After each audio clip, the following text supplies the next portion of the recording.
Famous scientist थे Newton साहब, उनका ये थ्योरी देकर गए हैं कि 14.5.1 होगा, इस टू 1 होगा, मतलब 1 ग्राम सोना में 14.5 ग्राम चांदी। तो सैमसंग ने एक जरा टेक्नोलॉजी इजाद किया है जिसमें एक जो है केजी लगेगा चांदी। भारत के घरों में 25,000 टन सोना पड़ा हुआ है। सिल्वर और सोना गोल्ड जो है वो पहले वाली बात नहीं रही। अब ये इसने रफ्तार पकड़ लिया और ये रफ्तार जारी रहेगा और जैसे जैसे समय बीतता जाएगा, जो 5 साल की बात कह रहे हैं बुल फेज वाला, और ये जैसे ही समय बीतेगा ये और तेज होता चला जाएगा। चांदी का जो इस्तेमाल जो इंडस्ट्रियल प्रोडक्शन में जो होता है ना, वो क्षय हो जाता है, उसको आप रिसाइकलिंग नहीं कर सकते। हाँ, बुल फेज की शुरुआत हो गई है, लेकिन बड़े किसको ले आएंगे। हाँ। ये साधारण बुल फेज नहीं होगा कि ऊपर ऊपर गया और फिर जो है फिर नीचे आया। नमस्कार, मैं हूं आपके साथ विशाल कालरा। सोने और चांदी के दाम की बात करेंगे। 13 नवंबर को दोनों के ही दाम में बढ़त है। India Boolean and jeweller association यानी कि आईबीजीए की वेबसाइट के मुताबिक 10 ग्राम 24 कैरेट सोने की कीमत 2,211 रुपए बढ़ गई है और अब यह कीमत 1,26,124 पर पहुंच गई है। कल इसका भाव था 1,23,913। 2,211 रुपए एक ही दिन में बढ़ गया है। चांदी की कीमत बढ़ गई है 7,103।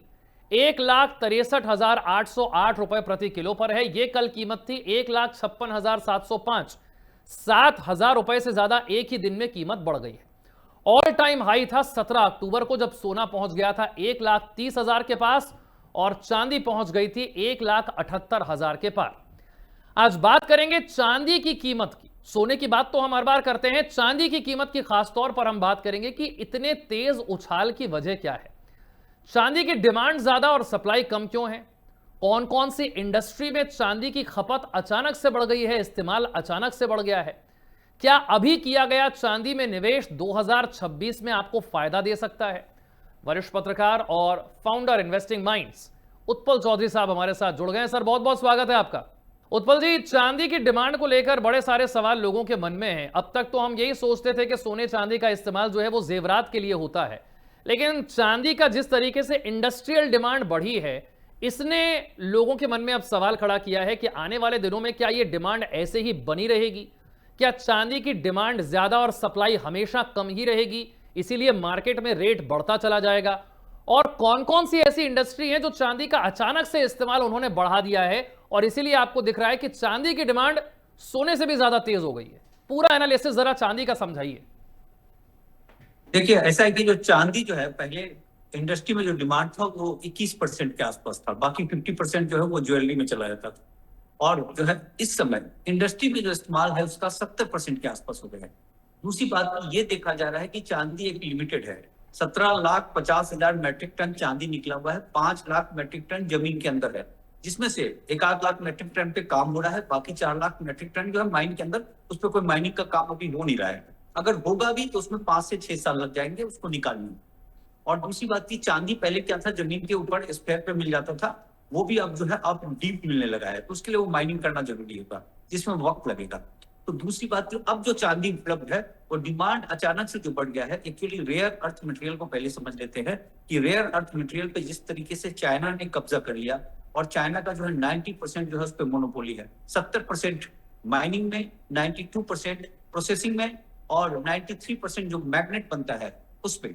तो पूरी तरीके से जैसे अमेरिका को उसने झुकाया, रेयर अर्थ पे जो कर्व लगा के ट्रम्प को झुका दिया उसने एक तरीके से, उसी तरीके से रेयर अर्थ के एक सब्स्टिट्यूट के तौर पे आप देख सकते हैं, मतलब जो चांदी का जो मांग है वो इंडस्ट्री में बहुत जबरदस्त है। और ये लोग को समझ में आ गया कि जिस तरीके से चांदी पे अगर जो चाइना जिस तरीके से खरीदारी कर रहा है, कहीं ऐसा ना हो कि सब लोग होर्डिंग करके रख लें और फिर बाद में इसमें दिक्कत हो जाए, चूंकि वो लिमिटेड है। तो चांदी पे डिमांड जो है जबरदस्त तेज बढ़ गया है। और ये डिमांड आज से नहीं है, अभी रेट भागा है 2021 से लेकर 25 तक में जो टोटल जो चांदी का शॉर्टेज था, जो चांदी माइन से निकला और जो चांदी लिया गया, उसमें जो है 21,000 मैट्रिक टन का जो है वो शॉर्टेज था। और 2025 में अभी तक 6,000 मैट्रिक टन चांदी जो है वो रिसाइकलिंग हो गया है। रिसाइकलिंग जैसे कि घरों में पड़े हुए थे, लोगों के जेवर वगैरह रखे हुए थे, सिक्के रखे हुए थे, बाल रखे हुए थे, जो जंग वाला जो सिल्वर होता है वो था, वो सब डिमांड पे आने लगा है।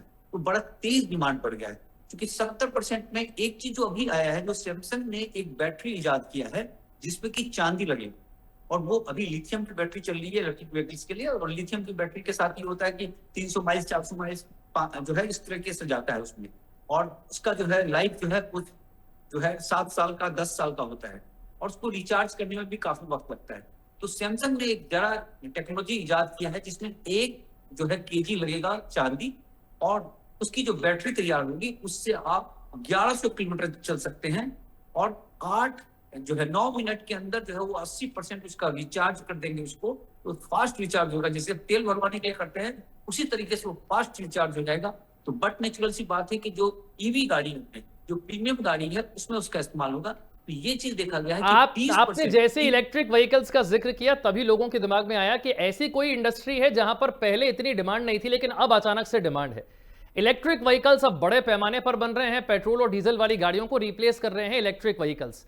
अगर इलेक्ट्रिक व्हीकल्स के लिए इस्तेमाल चांदी का बढ़ रहा है तो ये आने वाले दिनों में इसकी डिमांड तो स्काई रॉकेट हो जाएगी। बिल्कुल, देखिए उसको इलेक्ट्रिक व्हीकल्स को ऐसा देख लीजिए कि अभी चाइना के पास ना लिथियम पे पूरा कब्जा है उसका। तो लिथियम पे वो जब चाहता था कर भी रहा था, देना कम कर देता था, जैसे हमारे यहाँ भी देना कम कर दिया तो ईवी गाड़ी का प्रोडक्शन कम हो गया था। ईवी गाड़ी मतलब हमें जो है बैटरी चाहिए, लिथियम चाहिए, तभी बैटरी चलेगा ईवी गाड़ी। तो ये जो चांदी जो सब्स्टिट्यूट निकाला है, सैमसंग ने निकाला है और ये 2027 से इसका प्रोडक्शन करेगा। अभी सिर्फ सैमसंग करेगा, वो टेक्नोलॉजी उसी के पास है। लेकिन उस टेक्नोलॉजी से ये होगा कि 20%, धीरे धीरे टेक्नोलॉजी तो पास ऑन भी जाएगा, तो 20% अगर ईवी गाड़ी में चला जाएगा तो 15,000 मैट्रिक टन चांदी का जो है डिमांड होने लगेगा। तो वो चीज देखा गया और 25,000 मैट्रिक टन चांदी निकल रहा है हर साल। तो ये चीज, और ये बताया जा रहा है कि अगर 40% गाड़ियों में लगने लगेगा तो फिर जो है पूरा का पूरा चांदी खत्म जाएगा। तो चांदी का डिमांड वो बड़ा यानी कि होगा। आम आदमी जो जेवर खरीदने के लिए चांदी को इस्तेमाल करता है, हो सकता है कि आने वाले कुछ वर्षों में वो जेवर वाला सीन जो है वो पॉसिबल रहे नहीं। आप जेवरात के लिए चांदी खरीद ही ना पाए क्योंकि इंडस्ट्री में चांदी की डिमांड इतनी ज्यादा होगी और कीमत इतनी बढ़ जाएगी कि आपके हाथ ही ना आए चांदी। ये भी हो सकता है। बिल्कुल, और दूसरी बात क्या है कि चांदी का जो इस्तेमाल जो इंडस्ट्रियल प्रोडक्शन में जो होता है ना, वो क्षय हो जाता है, उसको आप रिसाइकलिंग नहीं कर सकते। जैसे कि मान लीजिए कि क्रूज मिसाइल पे लगता है चांदी 15 केजी के करीब, और वो क्रूज मिसाइल एक बार फायर हो गया तो चांदी फिर गायब हो गया, या बेसिकली वो वेस्ट हो गया। अब आप उस चांदी को वापस नहीं ला सकते, वो ब्लास्ट हो गया वहां जाकर के, अब उस इकट्ठा नहीं कर सकते अब आप उसे। हाँ बिल्कुल, उसको इकट्ठा नहीं कर सकते। तो 17,50,000 में से 8.5 लाख इस्तेमाल हो चुका है, तो 8.5 लाख मेट्रिक टन बचा हुआ है, और 5 लाख मेट्रिक टन जमीन के नीचे है, तो 13.5 लाख मेट्रिक टन है। और जिस तरीके से खपत डिमांड हो रहा है, जैसे 25,000 मैट्रिक टन का डिमांड हो रहा है, तो आप ये देखिए, और ये तेजी से बढ़ता चला जाएगा ना, लोग होर्डिंग करने लगेंगे। क्योंकि एक चीज देखा गया कि संघाई के बुलियन में जो है बड़ी तेज चांदी घटी है। नहीं तो पूरी दुनिया में फिर चाइना ही क्यों तेजी से खरीद रहा है? उसकी कोई खास वजह है कि बाकी देश उस तरफ इतना ध्यान नहीं दे रहे या समझ नहीं पा रहे हैं? चाइना को ही ऐसा कुछ समझ में आ रहा है? देखिए इसमें है कि देखिए चाइना जो है इस मामले में बड़ा आगे निकल गया, बड़ा स्मार्ट निकल गया। जैसे रेयर अर्थ मटेरियल पे उसने जिस तरीके से कब्जा किया, जो 1990 से ही उसने लग गया था कि रेयर मटेरियल, और रेयर अर्थ मटेरियल अब जाकर दिखने लगा कि कितना महत्वपूर्ण है। नहीं तो लोगों को अभी तक समझ में नहीं आया, और उसका प्रोसेसिंग बड़ा गंदा है। लेकिन चांदी के साथ क्या है कि चांदी का भी इस्तेमाल इंडस्ट्री प्रोडक्शन में बड़ा जबरदस्त है। और ये बात चाइना जो है वो काफी लंबा विजन का सोचता है। अमेरिका जो है वो शॉर्ट विजन का है, और चाइना जो है वो बड़ा लंबे विजन का है, खासकर प्रोडक्शन के मामले में। तो इस चीज को भांपते हुए वहां खरीदारी होने लगी। बाद में लोगों को लगा कि चांदी का बड़ा जबरदस्त माल हो जाएगा, तो एक बड़ी तेजी आ गई है चांदी की खरीदारी में। और ये तेजी आने वाले समय में और बढ़ता चला जाएगा, और बढ़ता चला जाएगा। अब ये देखिए कि अभी 1 ग्राम जब सोना खरीदते हैं आप, तो 80 ग्राम चांदी मिल रहा है। अभी 82 मिल रहा था, अभी जो तेजी आई है तो 80 ग्राम मिल गया। इसका जो पूरे जो है एवरेज निकाला गया मॉडर्न युग में, तो उसमें 1.37 मतलब 1 ग्राम सोना मिलता था तो 37 ग्राम चांदी मिलता था। तो एवरेज जो है वही धीरे धीरे, मतलब ये तत्कालिक तुरंत 1 साल भी नहीं आएगा, 5 साल 7 साल, ये 10 साल का टाइम पीरियड रखिए। एक समय ये आ जाएगा कि यहाँ पहुंचेगा। दूसरी बात के जो फेमस साइंटिस्ट थे न्यूटन साहब, उनका ये थ्योरी देकर गए हैं कि 14.5.1 होगा, 1:1 होगा। मतलब 1 ग्राम सोना में 14.5 ग्राम चांदी। अब न्यूटन साहब तो इतने बड़े जीनियस हैं, 3 फॉर्मूला देकर गए हैं, है ना। तो वो चीजें जो जिस तरीके से जो इस्तेमाल हो रहा है उसका इंडस्ट्री यूज में, क्योंकि सोना का इंडस्ट्री यूज में ज्यादा इस्तेमाल नहीं है। आपकी दांत की फिलिंग्स करते हैं, थोड़ा सा इलेक्ट्रॉनिक्स आइटम्स में लगा देते हैं, ये है उसका इस्तेमाल, ज्यादा इंडस्ट्रियल प्रोडक्शन नहीं है। लेकिन चांदी के साथ इंडस्ट्रियल प्रोडक्शन का जो डिमांड है उसके कारण बहुत तेज ही रहेगा। और देखिए अमेरिका जो है उसको क्रिटिकल मिनरल्स घोषित किया है, जो यूएसजीएस है उसने चांदी और कॉपर को भी क्रिटिकल मिनरल्स कर दिया गया। तो ये आने वाले समय में ये होगा कि चांदी की जो किल्लत घटेगी, जो होगा उसके कारण अमेरिका ये चाह रहा है कि उसका चांदी बाहर ना जाए। लेकिन जो अभी रिपोर्ट आ रही है, अभी अमेरिका उस तरीके से चांदी नहीं खरीद रहा है जिस तरीके से चाइना खरीद रहा है। लेकिन फिर भी उसने क्रिटिकल मिनरल्स घोषित कर दिया, इसका मतलब उसने तैयारी कर लिया है कि उसकी चांदी बाहर ना जाए। तो चांदी का बड़ा जबरदस्त होड़ है, और चाइना इसलिए भी होर्डिंग कर रहा है कि चांदी का उसके पास माइन वाइन है नहीं, जो है बाकी जैसे कि रेयर अर्थ में उसने वैसे माइनिंग को सोने किस की तरीके से सोने कब्जा की कर माइनिंग किस तरीके से होती है, इसके बारे में हमने कई बार बहुत कुछ सुना है। चांदी को लेकर के दुनिया में कहां कहां पर माइनिंग होती है, कैसे चांदी निकाली जाती है, कितना हर रोज निकाली जाती है, डिमांड कितनी है, थोड़ा सा इसके बारे में भी बताइए। आपको ये बता दें, चांदी जो चांदी सोना क्या है वो अकेले में मिलता है। चांदी जो है वो जिंक के साथ मिलता है, बाकी दूसरे मटेरियल के साथ मिलता है। और पहले वो एमपी बोलते थे उसको, मतलब कि जमीन के सतह पर ही मिल जाता था, लेकिन अब वो तो नहीं मिल रहा है। लेकिन अब ये ज्यादातर जो है जिंक और इन लोग कॉपर के साथ मिलता है ये। और इसका जो डिमांड है इस समय जो आ रहा है ये 25,000 मैट्रिक टन का इसका डिमांड आ गया है। और जो है जो इंडस्ट्री के लिए जो इस्तेमाल हो रहा है वो लगभग 25,000 मैट्रिक टन का है, जिसमें 5 से 6,000 मैट्रिक टन जो है वो शॉर्टेज चल रहा है। तो वो रिसाइकलिंग हो रहा है। तो ये चीज को जो है अब मतलब रिसाइकल हो रहा है, मतलब कि लोगों के पास से वो बेच रहा है। तो ये जब सिलसिला चलता रहेगा और जब महंगा हो जाएगा तो लोग जिस तरीके से सोना को भी छुपा कर रख लेते हैं, सोना को नहीं बेचते हैं, उसी तरीके से ये कहानी जो है अच्छा, चांदी के आपने साथ भी छुपा हो कर सकता रख है। लेते हैं ये शब्द इस्तेमाल किया, तो दुनिया भर में ये रिपोर्ट्स आती हैं कि भारत के घरों में सबसे ज्यादा छुपा हुआ सोना है, जो हमारे पेपर्स पर नहीं है, आंकड़ों में नहीं है। हमारे देश के पास सोना कितना है, आरबीआई के पास सोना कितना है, ये तो आंकड़ों में आ जाता है। लेकिन ऐसा माना जाता है कि भारत के घरों में 25,000 टन सोना पड़ा हुआ है। क्या ये बात ठीक है? और ये गणना कैसे की गई होगी 25,000 टन की, क्योंकि ये तो रिपोर्ट्स अब हर जगह है। हाँ, ये मॉर्गन की एक रिपोर्ट आई थी। मॉर्गन स्टैनली ने रिपोर्ट किया कि $3.8 ट्रिलियन का सोना पड़ा हुआ है इंडिया के पास। तो वो दिया था 10 अक्टूबर को, 11 अक्टूबर को ये रिपोर्ट थी। तो 10 अक्टूबर में जब मैंने कैलकुलेट किया, उस समय सोना जो चल रहा था 3,993 पे चल रहा था। तो जब कैलकुलेट किया तो 29,650 मैट्रिक टन सोना जो है वो है। अच्छा, जब सोना का हमने हिसाब किताब लगाया, पूरा सोना जो है 2,16,000 मैट्रिक टन है, सोना के आसपास है। 17% बैंकों के पास है, 14% बैंकों के पास है, बाकी इंडस्ट्री यूज में भी उसका हुआ है। तो तमाम चीज देखने के बाद, और जो कुछ एक सोना था वो लॉस्ट हो गया है, 7% के आसपास जो है सोना मिसिंग है। तो इसमें से जैसे कि सपोज की जैसे पिरामिड वगैरह बनता था, उसमें डेड बॉडी के साथ जो है सोना वोना डाला जाता था, या बहुत लोग को जब उस समय दफन किया जाता था तो सोने जेवर जो पहने रहते थे उसके साथ दफन कर दिया जाता था। तभी जलाने वाली परंपरा तो थी नहीं हमारे यहाँ, बाकी जगह तो दफनाते ही है। तो ये जो 7% जो है वो जो है सोना गुम है। तो बाकी जो सोना था एक रफ कैलकुलेशन किया गया है उस पे, मतलब ऐसा एग्जैक्ट जो है वो होता नहीं है। लेकिन जो चीजें देखी गई है, अब जो 7% मिसिंग सोना है, क्योंकि बाकी सोना का तो हिसाब लगा लिया कि भारत के पास 29,000 मैट्रिक टन है, चाइना के पास इतना है, अमेरिका के पास इतना है, वो सब हिसाब किताब लग गया। लेकिन जो मिसिंग है 7%, जो 15,000 मैट्रिक टन हो गया, अब वो लोगों के घर में छुपा हुआ होगा तो वो इशू है। लेकिन इतना तो तय है कि भारत के पास जो है सबसे ज्यादा सोना है। 14% सोना जो है वो भारत की महिलाओं के पास है इस वक्त। ठीक है, मैं ये चांदी के दाम को लेकर एक और मेरा प्रश्न है। अब हम आज जब चर्चा कर रहे हैं तो आज जो चांदी की कीमत है वो 7,000 रुपए बढ़ी है एक ही दिन में। 1,63,808 पर चांदी है। आमतौर पर हम आज से अगर 3-4-6 महीने पहले चले जाएं तो सोने चांदी के दामों में उतार चढ़ाव ऐसे होता था कि 500 रुपए बढ़ गया, 200 रुपए घट गया। लेकिन अब उतार चढ़ाव भी ऐसा है कि एक ही दिन में 7,000 बढ़ गया, एक ही दिन में 5,000 बढ़ गया, अगले दिन आप देखें 4,000 घट गया। तो जो लोग इन्वेस्ट करते हैं और जो लोग शॉर्ट टर्म इन्वेस्ट करते हैं उनके दिल की धड़कनें बढ़ी रहती है कि एक ही दिन में साहब 7,000 रुपए चांदी बढ़ गई। देखिए, इसमें है कि जो हम लोगों को जो देखते हैं, जो आम निवेशक हैं, उनको इस तरीके से जो ना शॉर्ट वाले इसमें नहीं जाना चाहिए। लंबे समय के लिए जाएं और शिफ्ट करें। सोना को भी जो है आप एसआईपी के जरिए ही, मतलब हर महीने खरीदे, थोड़ा थोड़ा सोना, थोड़ा थोड़ा चांदी खरीदे।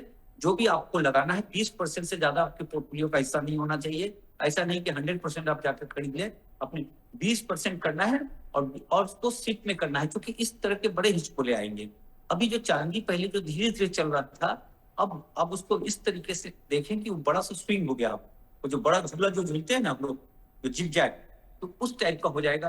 अभी लोगों के धड़कने उससे, कभी सोना चांदी ऊपर भागेगा बहुत तेज, कभी गिरेगा एकदम धड़ाम से। उसका ये पर्पस होगा कि जो लोगों के पास पड़े हुए हैं चांदी, वो उनके घर से नहीं, उसको निकालने के लिए, क्योंकि लोगों को लगता है अच्छा वो उस रेट पे था यार, बेच देते तो फायदा होता है, ये नुकसान हो गया, तो फिर वो इंतजार करता रहता है, और जब वो उस रेट पे पहुंचेगा तो फिर वो बेच कर निकल जाएगा, क्योंकि ये इंडस्ट्री को मालूम है कि प्रोडक्शन उस तरीके से नहीं हो रहा है और डिमांड हमारा बहुत ज्यादा है, और वो होर्डिंग करने में उनको कोई दिक्कत नहीं है, क्योंकि इनको अगर ईवी की गाड़ी बननी है तो आप बट नेचुरल सी बात सोचिए ना कि सिल्वर वाला बैटरी आ जाएगा और उसकी ईवी की गाड़ी आएगी। सिल्वर में मान लीजिए कि 2 लाख रुपए का चांदी लग गया, 2 लाख का बैटरी लग गया। अब जो एक्स्ट्रा अगर आपकी गाड़ी कोई लिथियम से बन रही है और कोई इससे बन रही है, तो इसमें फर्क कितना आ रहा है? सिर्फ 2 लाख रुपए का, बाकी चीज तो वही है। तो जो गाड़ी खरीदने के लिए जा रहे हैं वो 2 लाख रुपए की गाड़ी के लिए ये सोचेंगे भाई कि 1100 किलोमीटर मेरा चल जाएगा, मुझे जो है दिल्ली से जो है लखनऊ जाना है, लखनऊ से दिल्ली जाना है, एक ही चार्ज में मैं आ जाऊंगा। तो जब ये सोच आ जाएगा तो लोग 2 लाख रुपए खर्च करने के लिए तैयार हो जाएंगे, लोगों के पास पैसे हैं, वो खर्च हो जाए। तो जो बाकी जो लिथियम वाली जो बैटरी है वो गाड़ी पे बड़ा जबरदस्त असर पड़ेगा। तो जो सैमसंग की जो खबर है, ये हालांकि 2027 से ये शुरू करेगा, लेकिन इस खबर पे बाकी जो कंपनियां हैं ईवी वाली, वो चांदी के होड़ पे लग जाएंगे। और टेक्नोलॉजी को, ये कोई बहुत रॉकेट साइंस टेक्नोलॉजी नहीं होगा, इसको डेवलप कर लिया जाएगा, कुछ दिन में कर लेंगे। तो इस तरीके से चांदी एक होर्डिंग अब सवाल आता है एक बिल्कुल आम निवेशक का, जो हमें देख रहा है, सुन रहा है, जो सोच रहा है कि मैं पैसे इन्वेस्ट कर लूं थोड़े बहुत सोने में, थोड़े बहुत चांदी में, और अगले 3 महीने में, 6 महीने में इसमें से मोटा रिटर्न कमा के मैं निकल जाऊं। उन लोगों के लिए हालांकि हम कहेंगे कि आप ज़रूर पहले अपने फाइनेंशियल कंसल्टेंट जो हैं उन्हें सलाह लें उनकी, और उसके आधार पर ही अपना निवेश करें। लेकिन आप अपने अनुभव के आधार पर अगर उत्पल जी बताना चाहें कि आज अगर कोई चांदी में इन्वेस्ट करता है, और सोशल मीडिया पर आपने ऐसे बहुत सारे वीडियोस देखे होंगे जो बताते हैं 2026 में ये रिकॉर्ड टूट जाएगा, 2027 में तो 2.5 लाख हो जाएगा, 3 लाख हो जाएगा। आपको यहां से जो इन्वेस्ट कर रहा है उसे आप क्या कहना चाहेंगे, कितने वक्त तक वो इन्वेस्टेड रहे, और कब तक ऐसा लगता है कि चांदी की डिमांड ऐसी होगी कि वो सारे रिकॉर्ड तोड़ देगी? देखिए, इसमें ऐसा है कि जो रेट कहना ना बड़ा मुश्किल होता है कि आप जो है, और दूसरी बात की 3 महीने 6 महीने के लिए आना भी नहीं चाहिए छोटे निवेशकों को। आप जब भी आए, आपके पास जो एक्स्ट्रा मनी है आप उसको लगाए, इस पे सोना चांदी में लगाए, और थोड़ा सा संयम रखें, क्योंकि देखिए ये जो बुल फेज जो है, अभी बुल फेज की शुरुआत हुई है, ये बुल फेज है नहीं, और यहाँ पे ये सेकंड लेकिन आप राउंड ये का जो मान रहे हैं कि बुल फेज की शुरुआत तो हो गई है, ये बढ़ेगा आगे? बुल फेज की शुरुआत हो गई है, लेकिन बड़े किसको ले आएंगे? हाँ, ये साधारण बुल फेज नहीं होगा कि ऊपर ऊपर गया और फिर जो है फिर नीचे आया। जिस तेजी ये से ऊपर जाएगा आराम हो सकता है उसी तेजी से नीचे भी आ जाए। नीचे गिरे, क्योंकि आपकी धड़कनें, देखिए ये यहाँ पे अब सिंपल खरीदारी नहीं हो रही है, ये आप सोचिए। इसमें अमेरिका, चाइना जैसे ऐसे कंट्री, बड़ी बड़ी कंपनियां, सैमसंग, टेस्ला भी घुसेगा इसमें, ऐसी ऐसी बड़ी कंपनियां इसमें आएगी, BYD आएगा इसमें। तो ये बड़े लोगों के बीच का रेस होगा। तो बड़े लोगों के बीच के रेस में क्या होगा कि आम लोगों से निकालना है इससे।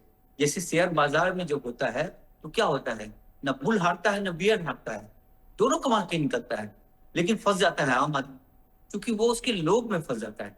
तो अगर स्टॉक में जो गलतियां करते रहे हैं लोग, वही काम सोना चांदी में करेंगे तो फिर पिट जाएंगे। देखिए शेयर बाजार में क्या होता है कि आपको एक डर भी लग सकता है कि पता नहीं ये शेयर जो है, कंपनी के बारे में लोग ज्यादा पढ़ते लिखते नहीं है, सीधे खरीद लेते हैं, तो उनको ये पता रहता है कि भाई गिरा तो कहीं पता नहीं 50% गिर गया, 60% गिर गया, वापस ना आए कभी। लेकिन सोना चांदी के साथ तो ऐसा हो ही नहीं सकता, क्योंकि ये है कितना धरती में ये आपको पता है, और कितना मांग है ये आपको पता है। खेल जो है डिमांड और सप्लाई का है, डिमांड बढ़ रहा है, सप्लाई है नहीं, तो बट नेचुरल सी तो बात एक तरीके से आप ये कह रहे हैं कि है। ये सोने चांदी में इन्वेस्टमेंट का गेम अब छोटे निवेशक के हाथ से निकल गया है। अब आप उस रेस में है नहीं कहीं भी, क्योंकि जब बड़े बड़े देश और उनके सेंट्रल बैंक्स इसे खरीदने लग जाएं बड़े पैमाने पर, तो फिर ये आम निवेशक और छोटे निवेशक के बस की बात रही नहीं है। फिर आपको बहुत सावधानी से जाना होगा इसमें। देखिए छोटा निवेशक खरीद सकता है, ऐसा नहीं है कि बड़े निवेशक में ठीक है, बड़े जैसा पूंजी नहीं कमा सकती, लेकिन उसके लिए क्या होता है, जो हम कह रहे हैं कि शिफ्ट कीजिए। आप ये मान के चलिए कि हर महीने हमको चांदी खरीदना है, मान लीजिए 100 ग्राम चांदी खरीदना है, तो हर महीने हम कर देंगे, और इस तरीके से 1 किलो चांदी जो है हम 1 साल में कर देंगे। तो आप जब देखिए क्या होता है, जो शिफ्ट जो होता है ना, वो छोटे लोगों का जो है हथियार है। देखिए अपना बुल से लड़ सकेंगे ना बियर से लड़ सकेंगे, लेकिन जो शिफ्ट जो है वो संयम है, उसमें आपकी अंदरूनी लड़ाई है, वो आपको अपने आप से लड़ना है। शिफ्ट करके फिर आप दहशत में आ जाएगा कि भाई मेरा पैसा डूब गया, मेरा पैसा बर्बाद हो गया, तो फिर तो आप निकल जाइएगा। लेकिन आप आंख मूंद कर शिफ्ट करते रहिएगा, तो इसका रिजल्ट बहुत आउटस्टैंडिंग होगा, क्योंकि अब सिल्वर और सोना गोल्ड जो है वो पहले वाली बात नहीं रही। अब ये इसने रफ्तार पकड़ लिया और ये रफ्तार जारी रहेगा और जैसे जैसे समय बीतता जाएगा, जो हम 5 साल की बात कर रहे हैं बुल फेज वाला, और ये जैसे ही समय बीतेगा ये और तेज होता चला जाएगा जब तक कि कोई बड़ा माइन ना मिल जाए। अब जैसे सोना के बारे में कहा जा रहा है कि 2 करोड़ मैट्रिक टन सोना जो है वो समुद्र के नीचे पड़ा हुआ है, लेकिन उस 1 ग्राम को निकालने के लिए कई बिलियन डॉलर, कई बिलियन पानी को निकालना पड़ेगा, लीटर पानी को निकालना पड़ेगा, जो संभव नहीं है। तो अब उसमें नैनो टेक्नोलॉजी पे काम हो रही है कि नैनो टेक्नोलॉजी के जरिए जो है उसको निकाला जा सके और उसी प्राइस पे निकाला जा सके जैसा कि अभी सोना जी। निकाल रहे हैं आप रॉक से। रॉक में क्या होता है कि 1 टन सोना निकालने, 1 टन आप जब रॉक निकालते हैं तो 6 ग्राम सोना मिल जाता है, तो फिजिबल हो जाता है। तो ये टेक्नोलॉजी जब तक नहीं आएगी तब तक जो है ये बना रहेगा और इस टेक्नोलॉजी को आने में समय लगेगा, वक्त लगेगा। अभी तक इसमें कोई अचीवमेंट नहीं है। तो ऐसे में जो है डिमांड सप्लाई का पूरा खेल है, तो इसलिए काम कर रही है, चुपचाप खरीद कर बैठते जाइए। और सोना चांदी तो आप, सोना तो आपके घरों में पड़ा रहता है, सबके घरों में पड़ा रहता है यार, पूरी जीवन बीत जाती है सोना वही पड़ा रह जाता है। आपकी दादी का सोना मिल जाएगा, परदादी का सोना मिल जाएगा। तो इसको सोना चांदी को खरीद कर भूल जाइए, ये आपको अच्छा प्रॉफिट देगा। बहुत बहुत शुक्रिया उत्पल चौधरी जी हमारे साथ जुड़ने के लिए। और चांदी की डिमांड कहां कहां बढ़ रही है, क्यों चांदी अचानक से तेज दौड़ रही है, ये हमारे दर्शकों को इतनी आसान भाषा में समझाने के लिए बहुत शुक्रिया आपका।